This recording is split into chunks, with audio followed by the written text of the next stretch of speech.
Welcome. We got a fun little project here today. So I just figured we would jump right on into it. Hold on 1 second.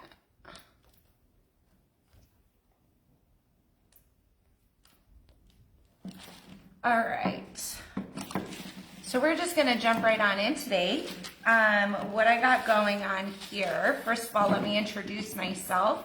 I am Rachel with R&J Expressions. I am the R. My husband and I run this company together. He does a lot of my woodworking, and he fixes a lot of my furniture and everything that goes with it. So he is Jay. He's not really the face of the company. He kind of does all of my back end stuff like fixing and building, and then I like to say that I make it pretty. So that being said, he since he does a lot of the woodworking, we usually have a ton of scraps around our garage or our shop. And so I thought that it would be a great opportunity to actually jump on here and show you what I do with some of those scraps. And today we're going to be decoupaging these cute little risers, and we're going to be using recycled paper. The paper that I chose today, I don't know if I'm saying it right, but it's typography, something like that. Anyway, it's a project block. And these ones are really nice because of the fact that they have, you get a 20 by 30 sheet of paper, and they have smaller images on them so that you can actually use them for smaller projects. So that's what we're gonna do today, is we're gonna use this project block, and we're going to, from start to finish, start with our risers and end with the decoupaged. So the first one, I'm gonna show you just how I go about when I do a decoupage project. So first of all, I already had these prepped for us, and what I used on the back of these is 1 hour enamel. They were just raw birch plywood, and my husband already had them in like little squares, and they were laying all over the place. So I gathered up like 4 of them so that we could do this project together. So the bottom, I used 1 hour enamel in the jet black. Just because I wanted it to dry quickly. I wanted to get my little feet on there. How cute are those? And now I'm ready to do the top. So I'm going to be using, for the top, when I decoupage, I typically will use a white or a lighter color, because when you do it a lighter color and you adhere the paper to it, it'll really brighten up the image that's on your paper. So today I just went through what I had open, and I actually had been using Snow Owl on another project from Wise Owl, and it's the brightest white that they have. So we're just going to go ahead, I guess, in front of the labels here. We're just gonna put some of that. On these, I had to do, actually, I'm gonna put you guys down so you guys can see what I'm doing and see all my wood piles in the back. Okay. So, when I did this earlier today, it took me 2 coats to put this on here. It's birch. It doesn't typically bleed, so I wasn't worried about putting a primer on. Another reason that you would put a primer on is you typically will use less paint when you put a primer on. Since I only needed like 2 coats, and I really just want to get the image to pop, I didn't really worry about primer on these, but I'm typically a primer kind of person. So I'm just gonna get this good and on there, and then we'll set it aside and go on to the next step. because I really wanted to be able to show you how I go about each step. And I use this as well, these steps on furniture as well. I know I typically go live when I decoupage furniture, and I just thought it would be funner to show on a smaller scale. I'm also using my Klingon S30. It's the smaller flat brush, and it works out perfect for this size. So I got my top. I'll just have to go and I'll clean up the sides and just touch up the sides once it's done and complete. So I'm gonna set that one aside. So I already have this one completed. I'm ready to go. So now these come in these nice little project blocks, like I said. And then I'm just gonna go in here and I'm just gonna cut out my blocks. Now these are a little bit larger than the blocks that I chose to do these on, which is okay.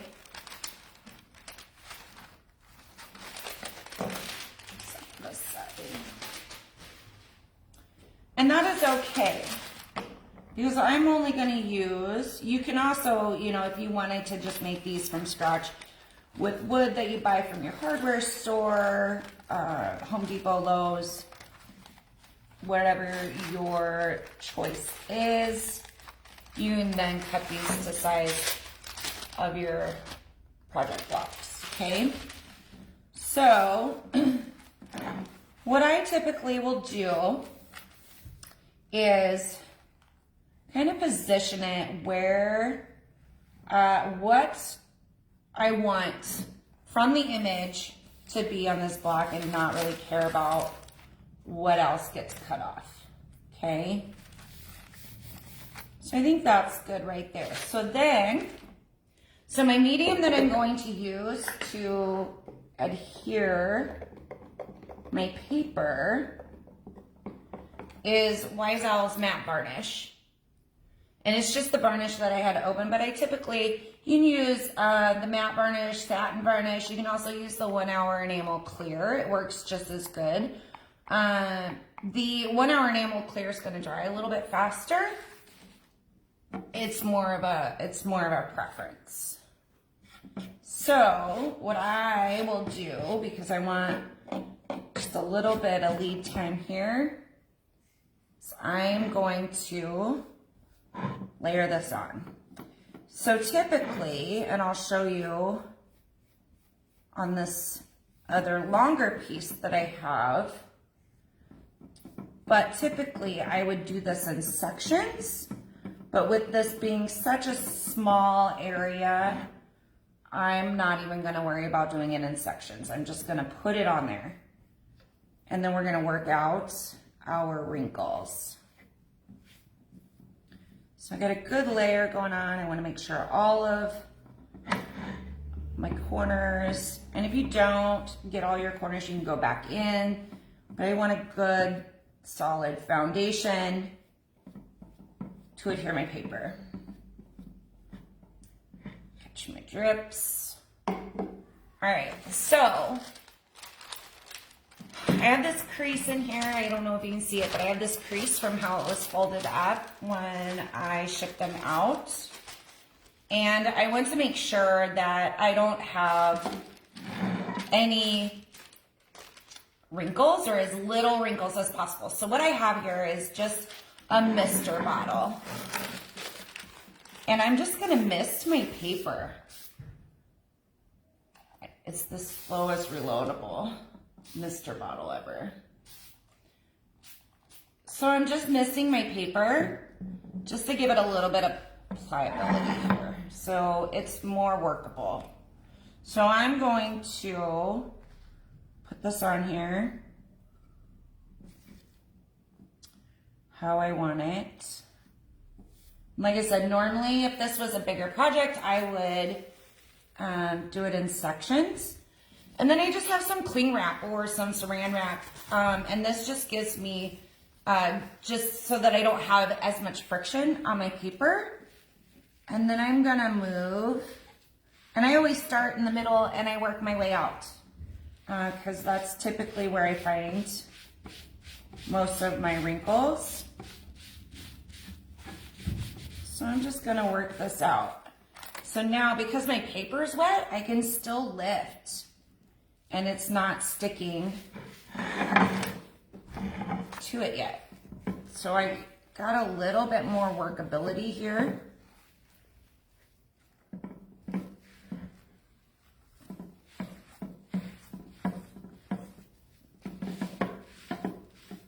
Once I'm done, and you want to do this in a light fashion. You don't want to go over this with a really super heavy hand, just because your paper's wet, and you want to not risk it being torn.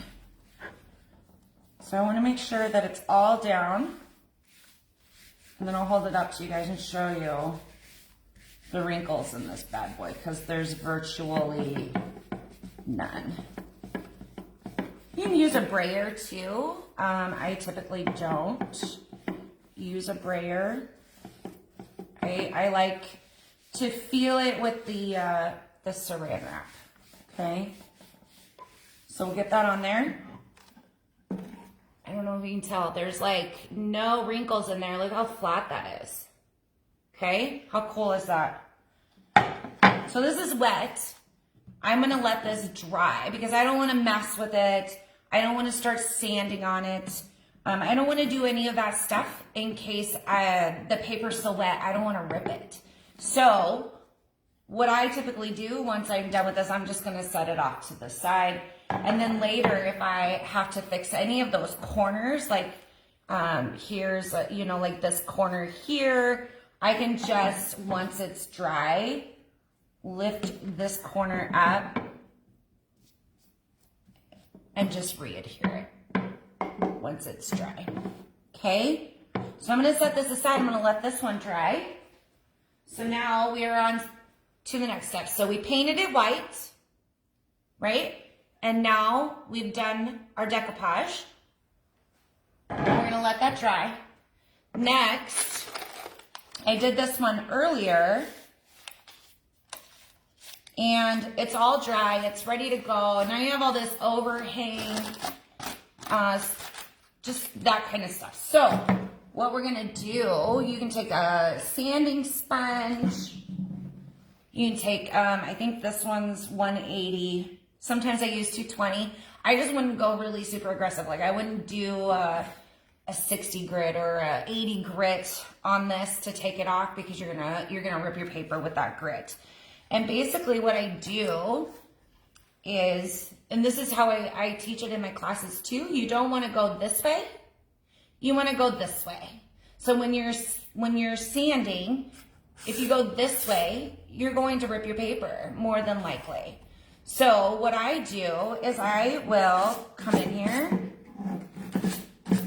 and just go up and down with it. And it takes a little bit more time and a little bit more patience, but you get a cleaner line and you'll see like where your paper is separating. And then usually you'll just hold on like and you can do this with sanding sponge. Like I said, anything to get this paper off, as long as it is not like a super low grit, meaning like a 60, an 80, something that can potentially rip your paper. And like I said, this does take a little bit longer, but you'll get a cleaner edge on this.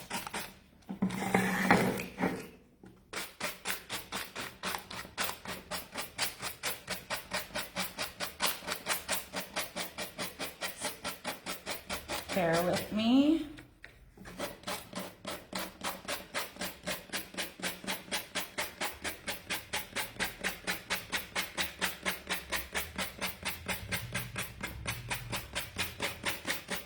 Like I said, it takes a little bit longer, but I only got this one side left. So this is what I mean, like if you were to do this step while it's still in this phase, while it's still wet, you're gonna rip the paper. You're gonna take it up off the sides because that paper is really fragile in that state. I mean, I guess if you're going for like a grungy, kind of tattered look, it'd be okay, but it's not really what I'm going for on this one. Okay, so we got our paper out. Just gonna set that off to the side. And now we need to protect the top. So right now I don't have this top coat. It just came from that stage to this stage, and it's ready for me to inspect it. So like I said earlier, like I have these like little corners that maybe I didn't have enough product on. Now's the time where I'm going to make sure that I catch all of those little areas, right? So I'm gonna make sure that's down.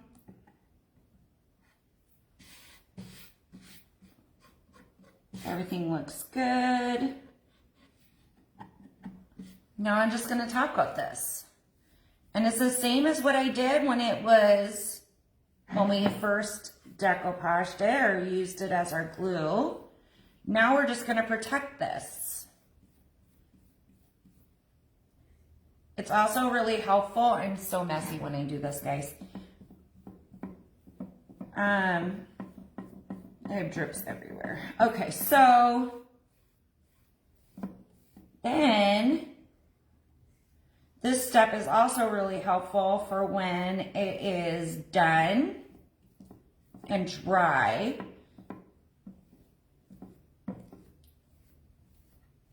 Okay, I'm just gonna catch my drips, make sure I got nothing flowing over the edges. Okay, so now I will have some, because I just basically made the paper wet again. There's gonna be some wrinkles. There's gonna be some of that in there, but don't panic and don't think like, oh no, what did I do? It's ruined. Just let this dry. It will flatten out, I promise you. Don't mess with it. Don't try and, stick a needle in there. Don't try and like play with it, because this does happen. And then we're just gonna let it sit, and we're just gonna let it flatten back out, because all I did was wet the paper again, so it's reactivating it, okay? So we're gonna set that aside.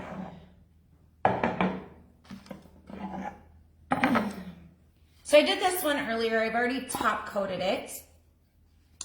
And then I actually went to, Home Depot has them. You can find them on Amazon as well.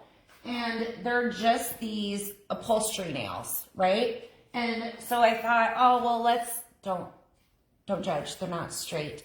But I just thought, what a cute little, they kind of matched my feet.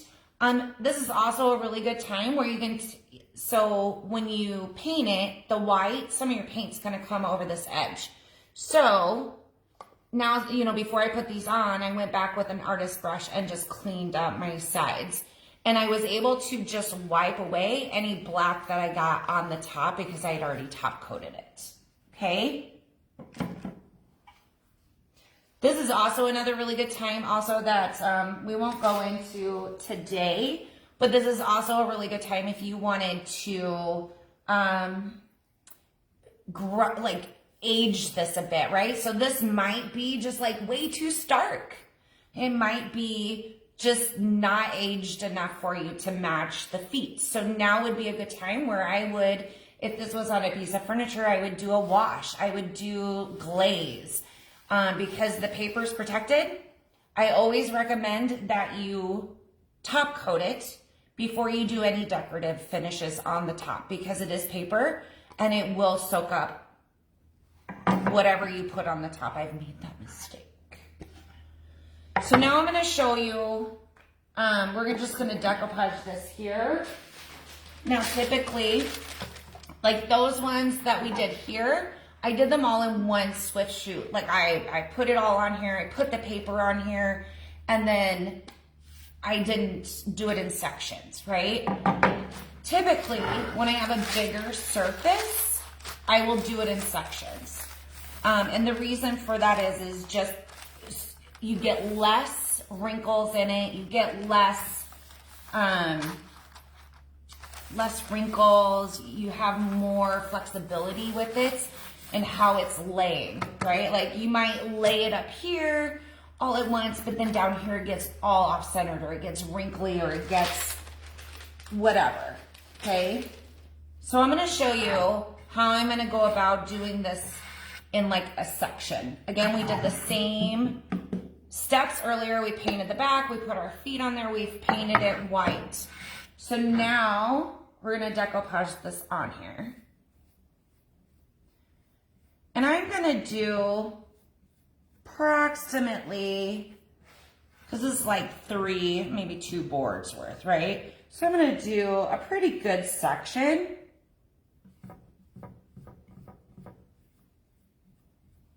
We're just gonna get this on here.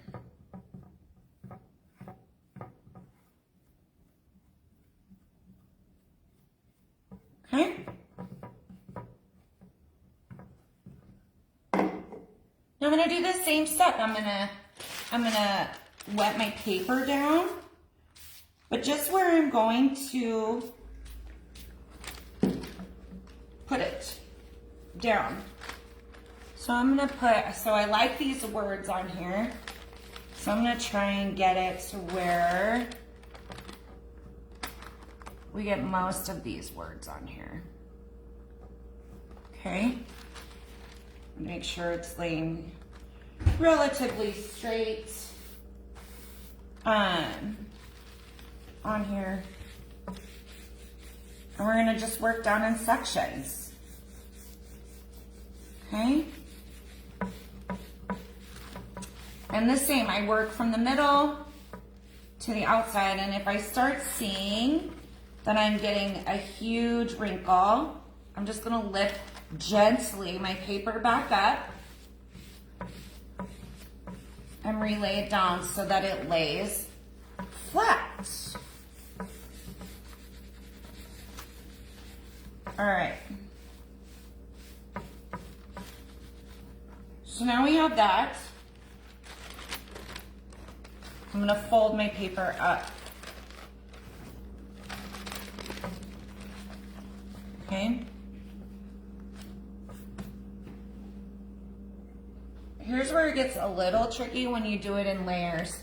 So I have my varnish on my brush, but I don't want to offload my brush all the way up here, because then all of my product is going to be here. You're going to see this funky little crease. So I'm actually going to offload it down here.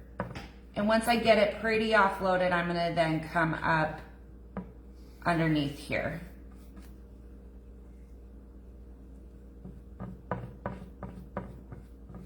So I'm just gonna make sure, but you wanna make sure that you have product up there, because if you don't, then you get it also another funny little crease, kind of like an air bubble. Okay, I'll do this one more time, just that way. If you have any questions or need to see it again, we'll do it one more time, and then we'll sign off. Okay, again, so I'm gonna spritz my paper just for the area, and I'm gonna lay it down. So I'm not gonna lay it completely down yet, because I already have this laid down and I want to move into this section. So I'm gonna start where I just finished off at. So there's a seamless, so you can't tell I did it in sections. Okay.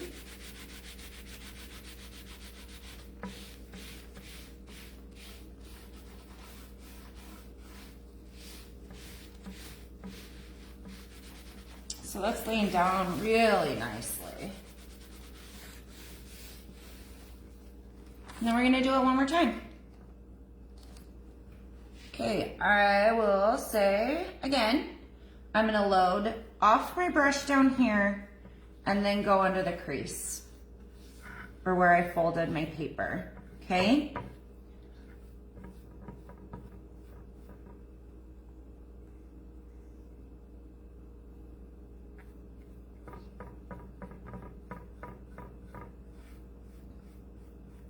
Make sure I get my corners really well. And I'm gonna make sure I get this as well.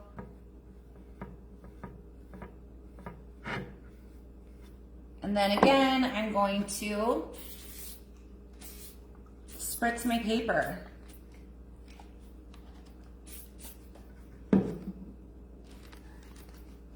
Gently, I'm going to, again, start where I left off, and I'm going to smooth out those wrinkles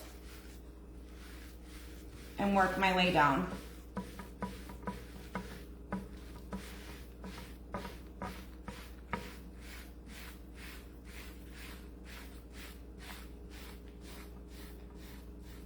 And if you have a crease, that water will really, really help with getting that crease out of your paper. The water just makes it so that if I'm not liking the way that it's laying down, it makes it easier for me to pull back up and lay back down if I'm seeing a wrinkle, and then it's not just automatically sticking. So I've had it times where I've laid it down and I'm like, ooh, I don't really like the way that's laying. And I go to pick it up and my paper's already kind of like starting to tear away. So this method I have found really, really helps with that, so that it doesn't, I have a little bit more workability with it.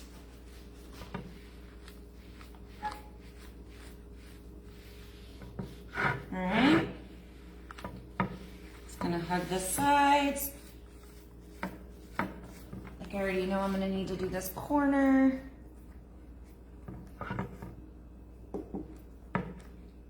Once you're done with that, I always put a lot of varnish on, so I always like to go back through and see and clean up any of my drips or dribbles, just so that my paper doesn't stick to it and you have to try and get it off later. So I make sure that my paper, so I'd rather my paper stick up in the corners than stick to the sides later on down the road when it's drying or you have goobers. All right, guys. All right, ready?